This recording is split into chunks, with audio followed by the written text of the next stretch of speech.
بچوں کے لیے قرآنی معلومات۔ قرآن مجید کس نبی پر نازل ہوا؟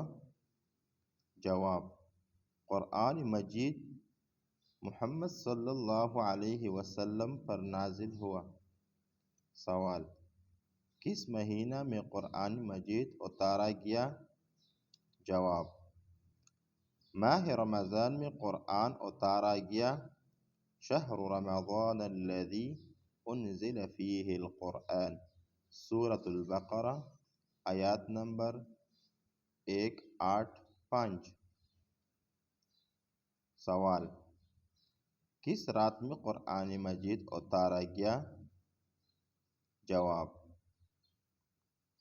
شب قدر میں قرآن مجید اتارا گیا۔ انا انزلناہ فی لیلۃ القدر، سورۃ القدر۔ سوال: قرآن مجید کی کون سی آیات سب سے پہلے اتری؟ جواب: قرآن مجید کی سب سے پہلے اترنے والی آیات اقرأ بسم ربک الذی خلق،